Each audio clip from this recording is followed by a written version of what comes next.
Artı Eksi'ye hoş geldiniz. Bugün yanımda İstanbul Apartmanları Instagram hesabı ve kitabının kurucusu, benim yakın arkadaşım, tarihçi ve ayrıca Ron Cafe'nin müdavimi Turan var. Turan nasılsın? İyiyim Kerem, sen nasılsın? Ben de iyiyim. İstanbul Apartmanları Instagram hesabını ilk gördüğümde şunu demiştim. Özellikle İstanbul'un çok sorgulandığı bir dönemde ya bir insan İstanbul'un güzelliklerini gösteriyor, anlatıyor. Acaba kim bu diye bir de mesaj atmıştım hatırlarsan. Evet, çok iyi hatırlıyorum. İlk öyle tanışmıştık. Evet. Sen de nezaketen bana bir kitap göndermiştin. Onu okumuştum ben de. Sonra da seni daha tanıdıkça aslında nasıl bir insanın böyle bir şey yapacağını daha iyi anladım. Biraz kendinden bahsetmek ister misin? İsmim Turan Farajova. Bilmeyenler vardır, bilenler vardır. Azerbaycan asıllıyım ama Türkiye'de büyüdüm, İstanbul'da büyüdüm. İstanbul'u çok severek büyüdüm. İstanbul'u çok severek büyüten bir ailede yetiştim. İstanbul benim için her zaman hem bir yandan çok kızdım ama bir yandan da sonsuz bir bağlılık hissettiğim bir şehirdi. Pandemiyle beraber İstanbul'da o bütün sokakların, tabii ki tüm Türkiye'de, tüm dünyada sokakların boşalmasıyla İstanbul bana biraz yalnızlaşmış geldi. Ve bu yalnızlaşmış halinin içinden onun güzelliklerini ortaya çıkarma fikri geldi aklıma. Ve 2020 yılında Eylül ayında İstanbul Apartmanlarını kurdum. Ve bu İstanbul Apartmanlarını kurmak aslında tarihçi olmamla da alakalı, İstanbul'un kent tarihini yıllarca araştırmış olmamla da alakalı. 2014'te tarih yüksek lisansı yapmaya başladığımda İstanbul kent tarihini araştırmaya başladım. Ve 2020'ye kadar, yani yaklaşık 6 yıllık bir süreçte çok fazla envanter toplamıştım. Ve bu envanteri insanlara, İstanbul severlere anlatmak istedim. Benim hikayem böyle başladı. Aslında pandemi sonrası çıkan bir proje o zaman. Tabii ki pandeminin çocuğu diyorum ben İstanbul Apartmanları için. Çünkü hepimiz yaşadığımız şehirlerden mecburi bir şekilde uzak tutulduk. Evet, şehrin içindeydik. Şehirden ayrılmadık. Pek çoğumuz, tabii ki ayrılanlar da oldu. Ama evlerimize kapatıldık. Sokakları göremedik. İstanbul Boğazı'nı göremedik. İnsanları göremedik. Aynı şehirde yaşadığımız insanlardan uzak kaldık. Ve bu bana biraz hem fikir oldu hem de ilham oldu. İnsanlara dedim, neden özlediği sokakları ben göstermeyeyim. O kısıtlı zamanlarda, sokağa çıkma yasaklarının kaldırıldığı gün içindeki o kısıtlı zamanlarda sokak sokak gezerek aslında özlediğim yerleri insanlara göstermek istedim. Ve fark ettim ki aslında binlerce insan İstanbul'u gerçekten İstanbul'da olmasına rağmen çok özlemişti. Bu yüzden pandeminin çocuğu diyorum ben İstanbul Apartmanlarına.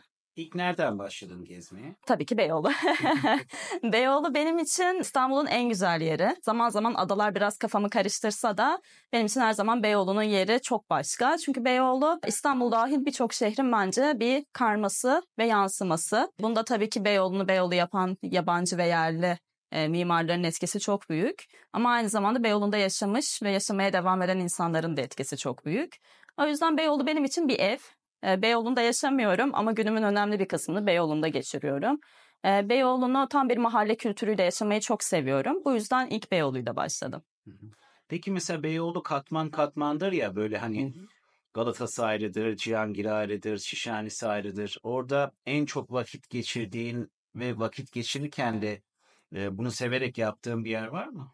Meşrutiyet Caddesi ve Şişhane bölgesi kesinlikle Beyoğlu'nda, hatta İstanbul'da en sevdiğim yer olabilir. Bu şeyin değil mi? Minoa'nın, Soho House'un olduğu sokak. Evet, aynen. Onların olduğu sokak, belediyeye çıkan.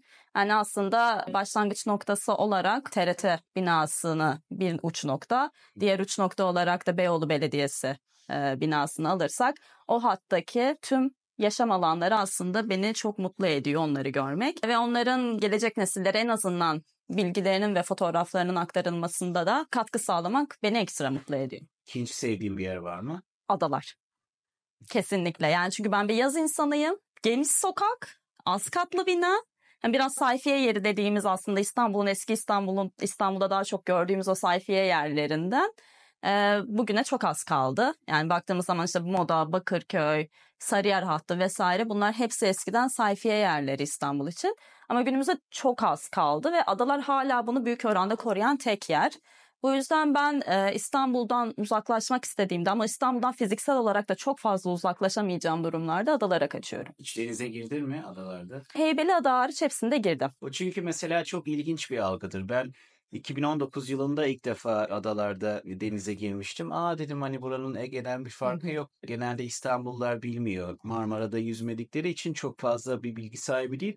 O beni şaşırtmıştı adalarda yüzmekte Bir o kadar zevkliymiş. Kesinlikle öyle. Hatta şöyle söyleyeyim, bunu benim dediğim için beni eminim linçleyecek olanlar da vardır ama ben Ege'de yüzmekten daha büyük bir zevk alıyorum Marmara'da yüzmekten. Çünkü Ege'nin tuz oranı Marmara'dan yüksek olduğu için tabii ki kıyaslandığında Akdeniz daha yüksek. Ama Ege'nin suyundansa ben Marmara'nın o ılık, yormayan, daha az tuzlu halini daha çok seviyorum. Yani denizin kokusu bile aslında adalarda girdiğim kıyılardaki koku bile beni de çok mutlu ediyor. O yüzden ben İstanbul'da yaşayan, İstanbullu olma arzusu taşıyan herkese bunu sorarım. Adada denize giriyor musunuz hiç diye. Bazıları ay adada denize mi girilir diyor. Bazıları tabii ki giriyorum diyor. Ama benim için İstanbullu olmanın şartlarından biridir. İstanbul'da denize girmek. Peki İstanbul'da bu saydığın yerler de dahil. Gitmeyi sevdiğin 3 tane mekan. İçeriği önemli mi yoksa genel hani? Yemek içerikli olsun. Yemek içerikli bölge bölge sayarsak Beyoğlu'ndan başlayayım. Beyoğlu'nda Peri Bakery'yi çok seviyorum. Hatta yani muhtarlığım diyebileceğim bir yer. İnanılmaz keyif alıyorum orada vakit geçirmekten. Nişantaşı'nda tabii ki Ron. Çünkü bu sokağın hem dinamiği beni çok mutlu ediyor. Çünkü Nişantaşı çok keşmekeşli bir yere dönüştü. Tabii ki çok eskiden beri zaten çok gözde bir yerleşim yeri. 100 yıldır, 150 yıldır çok muhteşem, çok sevilen bir yerleşim yeri. Ama son zamanlarda artan keşmekeşi beni biraz yoruyor. Şakayık Sokak ve Ron'un bulunduğu alan o sakinliğiyle, dinginliğiyle beni çok mutlu ediyor. O açıdan Nişantaşı'ndaki favori yerim Ron. Başka Beşiktaş'ta Arnavutköy'de de Padre diyebilirim. Padre de çok keyifli bir yerdir, tavsiye ederim. Ne üzerineydi? Daha çok fast food ama hani el yapımı her şey.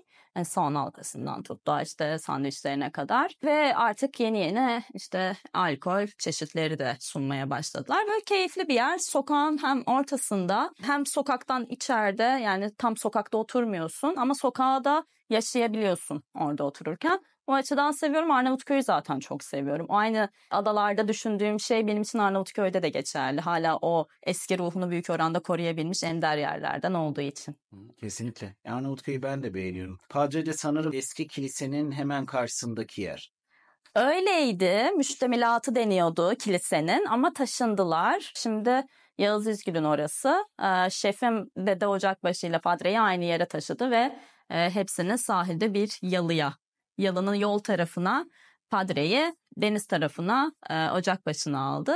Ve hani istersen içeri geçip bir Ocakbaşı keyfi de yapabilirsin. İstersen dışarıda hızlıca sandviçler yiyip Arnavutköy'ün o sokak dinamiğinin ortasında keyifli vakit de geçirebilirsin.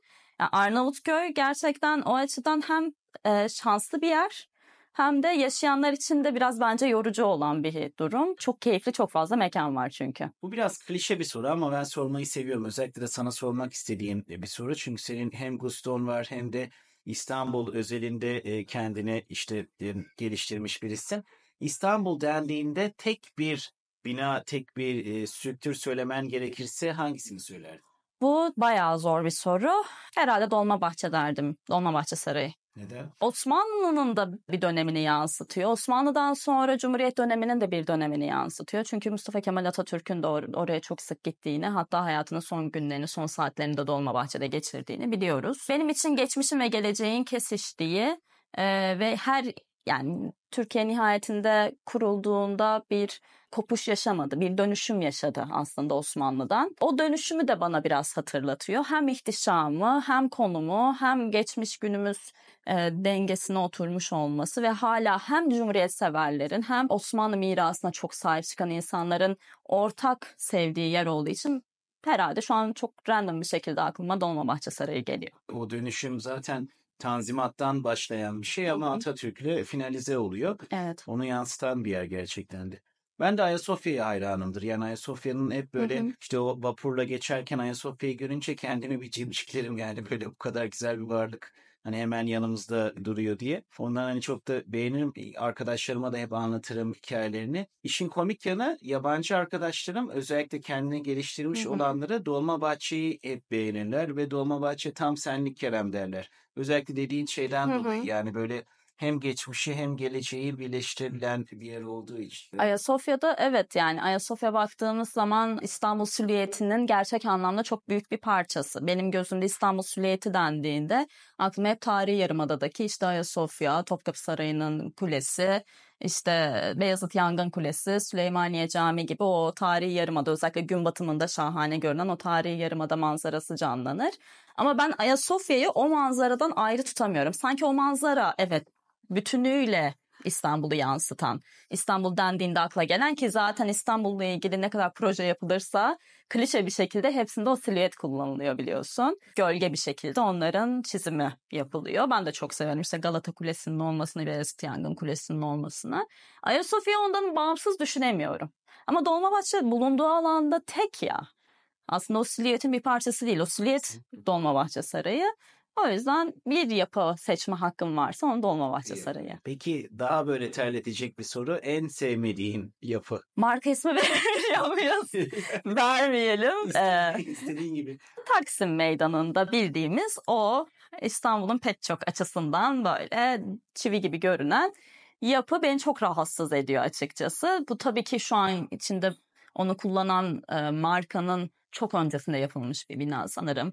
Bir devlet kurumu binası olarak yapılmış, sonra dönüştürülerek otele dönüştürülmüş.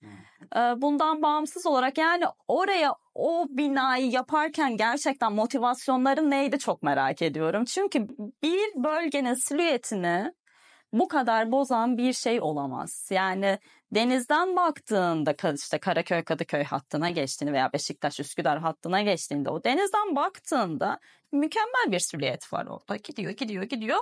Ortada bir tane çivi gibi Taksim Meydan'dan bir şey çıkmış böyle. Tabii insanlar rahatsız oluyor. İlber Ortaylı'nın da her zaman söylediği bir şeydir. İstanbul'un silüetini çok bozduk. İstanbul'un silüeti dendiğimizde aklımızda canlanan bir manzara vardı. Artık o manzara çok büyük oranda değişti. O manzarayı bozan, hatta ilk bozanlardan biri de maalesef o bina ve dönemin iyi mimarlarının imzası var o binada maalesef. O dönem sanırım, yani yanılıyorsam lütfen bana söyle. Daha çok brutal mimari yapılara gitmişler. O binada anladım hangisinden bahsettiğini. Daha brutal bir örnek. Ama fazla brutal, yani artık değişebilir belki. Şimdi brutalin yeri var. Şimdi yapılacak yer var, yapılmayacak yer var. Şimdi bunu alırsın, bugünkü işte Levent, Maslak, o taraflara yaparsın. Çünkü dutluktu yani oralar uzun bir süre. Mecidiyeköy'e yaparsın. Hiç bozmaz silüeti.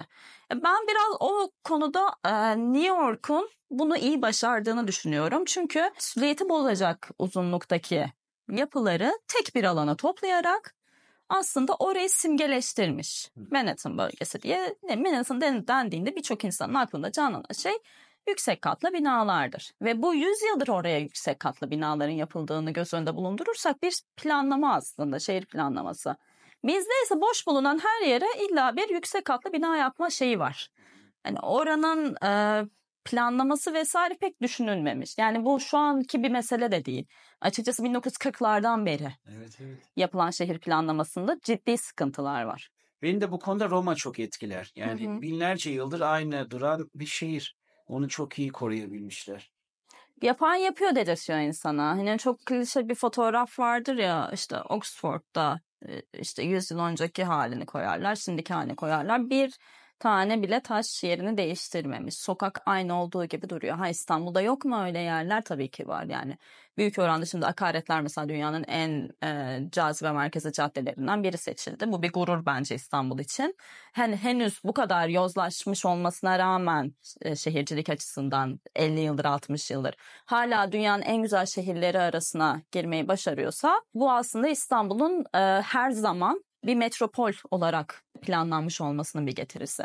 Ne kadar bozarsak bozalım İstanbul'un bir potansiyeli var ve İstanbul her zaman dünyanın en iyi şehirleri arasına, en güzel şehirleri arasına ya caddesiyle olur, ya sokağıyla olur, ya binası, ya geneliyle olur bir şekilde girecek. Akaretler gibi birçok yer sayabilirim özünü koruyan, ama neden daha fazlası yok? Hani neden biz şu an mesela otursak ve saysak maksimum 5 tane İstanbul'da yer sayabiliriz ki özünü koruyabilmiş, dokusunu koruyabilmiş. 5'ten fazla sanırım pek sayamayız diye düşünüyorum. Ben de dediklerine katılıyorum. Eğer İstanbul çok iyi yönetilirse rahatlıkla Doğu'nun Londra'sı olabilir. Ya bunu da hak eden bir şehir açıkçası. Geçmişiyle, işte coğrafi güzelliğiyle. Bir de mesela sosyoekonomik olarak da beni hep böyle şaşırtan bir şehirdir yani. Caddesini tutmuyor. Ben de onu bir zenginlik olarak görüyorum açıkçası. Ya umarım çok daha iyi günlere hep birlikte getiririz.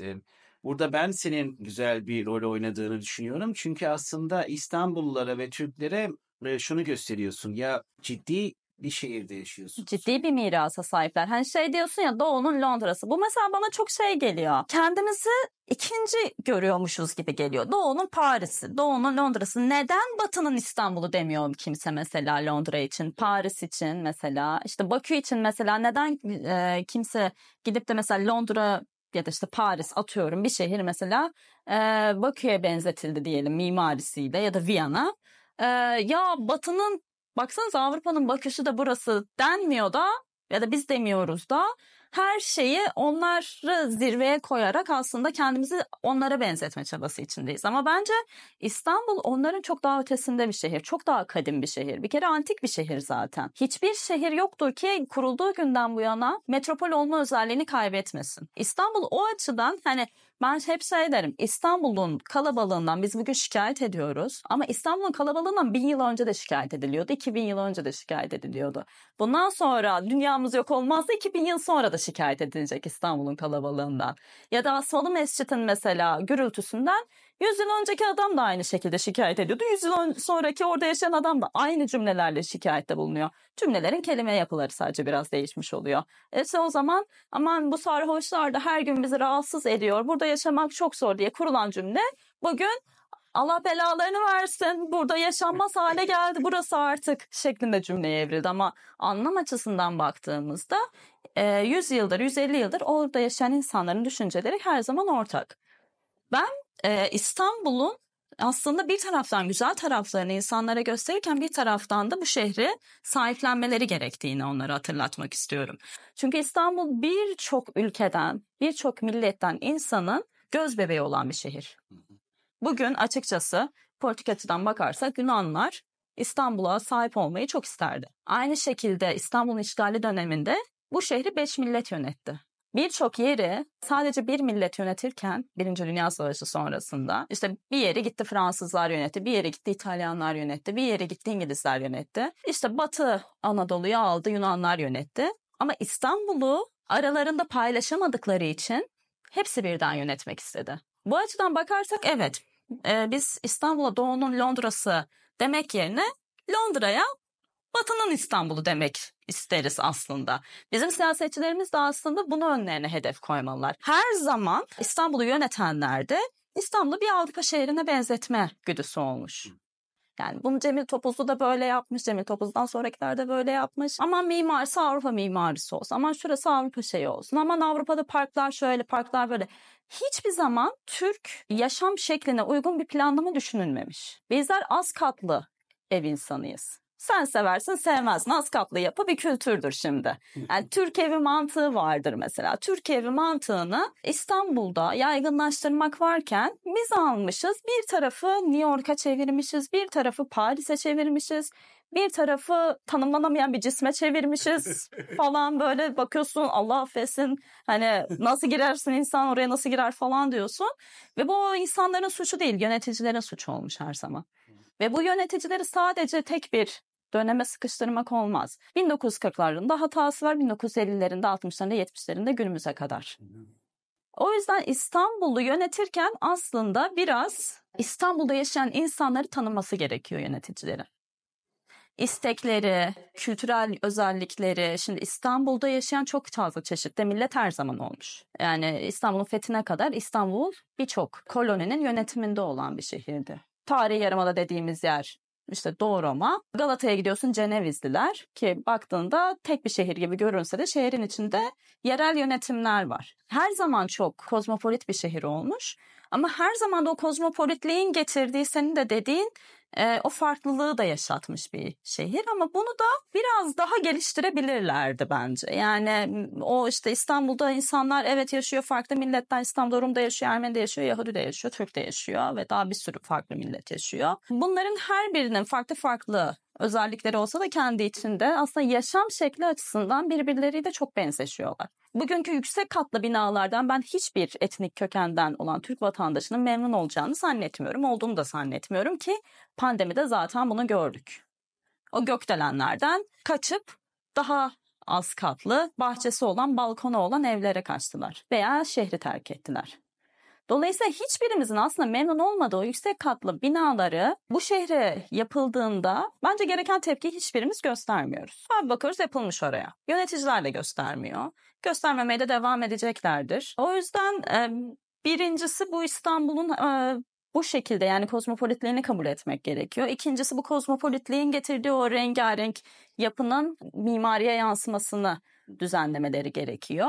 Ve İstanbul'u artık daha fazla dikey yapılaşmaya maruz bırakmamaları gerekiyor. Bence bunlar temelde yapıldığı sürece başarılı da olunursa İstanbul gerçekten çok ciddi bir yol kat edecek kadar potansiyele sahip. Ya orada mesela dediğimize bir de bir ekleme yapmak isterim. Almanya'dan gelen çok üst düzey bir yönetici bana bunu söylemişti. Avrupa'da özellikle çok farklı şeyleri bünyesinde bulunduran tek şehir İstanbul demişti.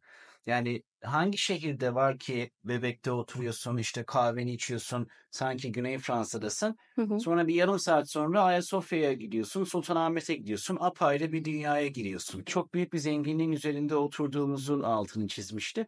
Dediğin gibi aslında kendi karakteri, kendi kumaşı olan bir şehir. Onu koruyup onu güncellememiz lazım. Nasıl işte Atatürk bir imparatorluğu güncelleyip cumhuriyete çevirdiyse. O da işte çok daha derin bilgili yöneticilerle bence olabilecek bir şey. Ben bile mesela bazı konularda böyle yeni yeni öğreniyorum. İşte belki sen bunu biliyorsundur. İşte Osmanlı zamanında sokaklarda böyle kediler, köpekler su içsin diye böyle küçük mimarlar küçük bir boşluk bırakırmış kaldırımlarda ki hani gelsinler sularını içsinler diye. İşte ne bileyim dediğin gibi o yapılar Topkapı Sarayı bile aslında Orta Asya'ya ithafen yapılmış. Yani biz işte yürüyüz, biz işte göçebeyiz, ona göre biz bu sarayı yapacağız demişler. Topkapı'yı tamamen ona göre yapmışlar. Yoksa onlar da bilebilirdi yani atıyorum bir Avrupa'daki gibi böyle kaleler koyalım, bir Hı şeyler hı. yapalım işte şaşalı dursun falan diye. Ve ondan dolayı dediğin gibi bugünkü güncellemeyi de biz atacaksak bu jenerasyon olarak geçmişini bilerek atmamız lazım. İstanbul apartmanları da onu güzel bir şekilde yakalıyor bir yerinde. İstanbul apartmanlarının misyonu aslında insanlara yaşadığı şehirde yukarı bakmalarını Hı hı. öğretmekte. Bunu ne kadar başardıysa yani bir kişiye bile yukarıya bakmasını öğrettiyse bu benim için mutluluktur. Mesela en basitinden şey söyleyeyim. Geçiyorum sokaklarda işte Sirkeci olur ya Beyoğlu olur ve işte kaldırıyorum telefonu bir binanın fotoğrafını çekiyorum. O sırada o yoldan geçen bir sürü insan başı aşağı yürürken beni fark ediyorlar önce. Beni fark ettikten sonra telefonu fark ediyorlar. Hani nereye çektiğimi. Ve bir sonraki aşamada binayı fark ediyorlar ve telefonlarını çıkarıp onlar da çekiyorlar. Aslında bu sayede bana gelen mesajlardan da anladığım kadarıyla sayenizde artık şehirde yukarı bakarak geziyoruz diyorlar. Çünkü teknoloji bizi aşağı bakmaya yöneltti. Telefona bakıyoruz, sürekli düşünceliyiz, aşağı bakarak yürüyoruz vesaire işte önümüze takılmayalım diye sürekli aşağı bakıyoruz ama bizim şehrimiz yukarı bakmaya gerektiren bir şehir. Biz yazlık bir şehir değiliz yani bir Ege kıyısındaki şehirde evet yukarıya bakmana çok gerek yoktur. Çünkü güzellikler senin göz hizandadır. Denizdir, kumsaldır, küçük katlı, bir katlı, maksimum 2 katlı köy evleridir. Senin göz hizandadır o şehir. Ama İstanbul yukarı bakmanı gerektiren bir şehir. Yani en basitinden Bankalar Caddesi'nde yürüdüğünde aşağıda hiçbir şey yok. Göz hizanda da neredeyse hiçbir şey yok. Yukarı bakarak yürümen gerekiyor. O yüzden öyle bir misyonla başladı ama bugün her ideolojiden, her kesimden yöneticilerin de, siyasetçilerin de, sanatçıların da, tüm dünyadan birçok insanın da takip ettiği İstanbul'u benim gözümden gördükleri bir alana dönüştü ve zaman zaman siyasetçiler de sağ olsunlar benim de fikrimi alıyorlar. Ne kadar uyguluyorlar, ne kadar uygulamıyorlar bu tabii ki artık onların politikalarına bağlı bir şey. Ama en azından şunu fark ettim ki evet birileri bir şey yaptığında yöneticiler de kendilerinde sorumluluk hissediyorlar.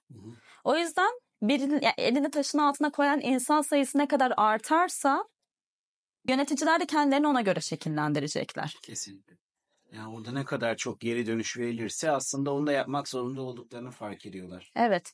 Çünkü onlar da insan. Onlar da belki gerçekten akıllarına gelmiyor. Biz hani şaşırıyoruz ya yöneticinin aklına bu nasıl gelmez diyoruz ama hakikaten gelmeyebiliyor. Mesela Bankalar Caddesi ile ilgili ilginç bir hikayem var. Bankalar Caddesi yani belki yine bir analoji olacak ama Osmanlı'nın işte finansının döndüğü bildiğin Osmanlı'nın Wall Street'i. Adamlar orada mesela bankerler işte genelde adam kadın da vardır arada. Akşamları eğlenceye çıkmak istediklerinde Asmalı Mescid'e yürürlermiş. Sonra yani o işte akşamki eğlenceye, içecekleri yere yürümemeleri için tüneli yaptırmışlar. Yani Tabii. dünyanın en eski ikinci raylı sistemi yani bankerler daha kolay içki Eğlenmeye içsinler gitsinler. diye yapılmış. Şimdi yani eğlenmek de mühim. Yani her zaman iş her zaman iş olmuyor açıkçası. Biraz da eğlenmek gerekiyor. Şimdi adamlar eğlenmesin mi yani? Yani bizim bir de eğlence kültürümüz de çok eskidir. Şimdi yeni yeni İstanbul'da eğlence kültürüyle ilgili yayınlar yapılmaya başladı ve inanılmaz hoşuma gidiyor bunların artması. Genel olarak İstanbul'la ilgili yayınların artması zaten çok hoşuma gidiyor. İstanbul'un mesela eğlence kültürünün şehri nasıl dönüştürdüğünü görmeyi de çok seviyorum. Bahsettiğin gibi işte mesela Yüksek Kaldırım Caddesi aynı motivasyonla yapılmış. Tünel aynı motivasyonla yapılmış. Kamonda merdivenleri hemen hemen aynı motivasyonla yapılmış. Tamam işte adam torunu daha iyi eve çıksın gelsin diye yapmış. Okey ama bir açıdan da şehre çok büyük bir kolaylık sağlamış. Bir de orada dik bir yokuş çıkmak vardı. Bir de fıt fıt merdivenle çıkmak var. Dolayısıyla evet eğlence kültürü İstanbul'u gerçekten dönem dönem şekillendiren unsurlardan biri olmuş. Yani en basitinden bir sürü yazarın, edebiyatçının, şairin veya işte o zamanın zenginlerinin hayatlarını okurken önemli bir kısmının eğlence mekanlarıyla entegre olduğunu da görüyoruz. Aslında bizim İstanbul kent tarihimizde önemli ölçüde şekillendiren unsurlardan biri eğlence kültürü. İşte eski Ramazan'dayız. Eski Ramazan eğlenceleri. Meyhane kültürünün Ramazan'a göre eskiden şekillenmesi. Meyhane kültürünün yıl boyu nasıl şekillendiği, bölgeyi nasıl şekillendirdiği. Bunu İstanbul'a dönem dönem gelen seyyahlar da hep yazmışlar. Eğlence kültürü İstanbul'un önemli parçalarından birisi. Ve mesela yoğunlaştıkları yerlerde de orayı çok ciddi dönüştüren bir kültür. O yüzden eğlence her zaman İstanbul için en azından önemlidir. Eğlenmeyi de seviyoruz yani. Peki Turan nasıl eğleniyor? Sen ne yapmayı seviyorsun? Ben fasıl insanıyım. Yani inanılmaz derecede oldum olası. Yani böyle sakin bir yerde hatta keyifli bir sokakta diyeyim. Oturarak hem bir yandan sohbet etmeyi arkadaşlarımla bir yandan da yormayacak yükseklikteki bir fasıl müzikle eğlenmeyi çok severim. Bende kültürü hiç olmadı. Bir yere gideyim işte saatlerce dans edeyim. DJ müzikleri olsun. Beni yoran bir şey. Biraz herhalde yazlıkçı anneanne kafasında bir insan olduğum için yani içim yaşlı benim. Yapacak bir şey yok. Ben böyle gelmişim dünyaya.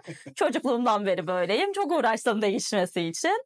Ama benim içimde her zaman bir yazlıkçı anneanne yatıyor. Onu çok severim. Bir de yazlık kültürünü çok severim. Bunu mesela İstanbul'da adada yaşamayı çok severim. Ben adaya yaz kış giderim. Yaz kış gidip işte adada da tanıdığım ada sakinleriyle muhabbet etmek, yemek yemek, oradaki o sakinliği hissetmek ki kışın çok daha sakin olduğu için çok daha keyifli bence. Bunları hissetmeyi ve bunlarla eğlenmeyi çok seviyorum. Spor var mı? Spor aslında sevdiğim bir şey. Çünkü çok stresli bir yaşam içindeyim ve spor beni inanılmaz rahatlatıyor. Hem mental açıdan hem fiziksel açıdan. Ama havalar soğukken spor yapamadığımı ben artık yıllardır kabullendim. Benim için sporun başlangıcı Nisan ayıdır. Nisan'la beraber doğanın uyanmasıyla beraber benim o spor aşkım da uyanıyor. Ve o spor aşkım uyanınca Eylül'e kadar tam götürebiliyorum çok rahat. Eylül'de tekrar havalar soğumaya başlarsa ben de yine o enerji düşüklüğüyle beraber spor aşkı da kış uykusuna yatıyor ve bir sonraki Nisan ayına kadar uyuyor. Ben senin kadar o kadar spor 7-24 ya da yılın 12 ayı spora aşık bir insan maalesef değilim ama keşke olsaydım. Olsun. Nisan'da bekliyoruz o zaman. Nisan'da bekliyoruz evet ve Ron'da buluşmak üzere inşallah. Bu sene işte boksa başlamak istiyorum bakalım. Şimdi sana kısa kısa sorular soracağım. Hazırım. Arnavutköy mü Bebek? Arnavutköy. Rakı mı bira mı? Rakı kesinlikle. Nerede? Nerede? Beyoğlu'nda Fıçın'da. Fıçın çok güzeldir ya. Fıçın iyidir ya. Fıçın sevilir. Evet, evet. Çerkez mutfağı da sevilir, Fıçın da sevilir. Evet, evet. En çok sevdiğin Fıçın lezzeti hangisi? Sen de çünkü Fıçın'ı seviyorsun biliyorum. Ya bizim artı eksi yönetmenimiz Baran beni götürmüştü oraya. Tam Amerika'dan dönmüştüm. Ya böyle garip bir meze vardı ya. Böyle hani topik diyesim geliyor. Galiba topikti. Topik olabilir. Bir Ermeni mezesi. Evet. Onların böyle en meşhur mezelerinden biri. Şöyle yuvarlak, Evet, da evet. tatlımsı, işte normal tuzlumsu falan böyle mayhoş bir tadı olan bir lezzet değil mi? Tamam. Topiktir. Zeytinyağlarını da sevmiştim. Zeytinyağlı konusunda bayağı başarılılar bu arada. Neyse acıkmadan da fıçını geçirelim. Peki zeytinyağlı mı et mi? Zeytinyağlı. Hamam mı sauna mı? Hamam. Çok net hamam. Saunada bayılıyorum ben çünkü. O hamamda bayılan teyzeler gibi saunada bayılıyorum ben. Hamamcıyım. Hangi hamamı seviyorsun İstanbul'da? Ben çok public hamamlara gitme yanlısı değilim. Steril koşullardan dolayı ama mimari açıdan eğer hani keyifli bir vakitte geçireyim dersem Çemberlitaş Hamamı. Galatasaray mı Beşiktaş mı? Ben 5 yaşından beri Beşiktaş'ta olan, Beşiktaş'ta yaşayan bir nefer olarak tabii ki Kara Kartal. Sana sormak istediğim bir soruydu bu her zaman. Şimdi fırsatını bulmuşken sorayım. Bir tarihçi olarak, kitabı çıkmış birisi olarak en sevdiğin edebi yapıt. Herhangi edebiyattan olabilir. Dünya edebiyatından da olabilir sanırım. Karamazov kardeşler olabilir. Dostoyevski. Evet, yani herhalde Sovyet doğumlu, Sovyetlerde doğmuş son insanlardan biri olarak ilk herhalde genlerden gelen bir şey. Çünkü ailem de özellikle babam edebiyata çok düşkün bir insandır. İşte Tolstoy, Dostoyevski onları orijinal dilinde sadeleştirilmemiş haliyle okumuş. Bu konuda çok kıskandığım bir insandır. Rus edebiyatı diye düşünürüm. Biraz tabii o espri konusudur. İşte adamlar ne kadar kelime yazarsa o kadar fazla para alıyorlar. O yüzden mesela o kelimeler, cümleler asla bitmez. Sürekli tekrar ederler.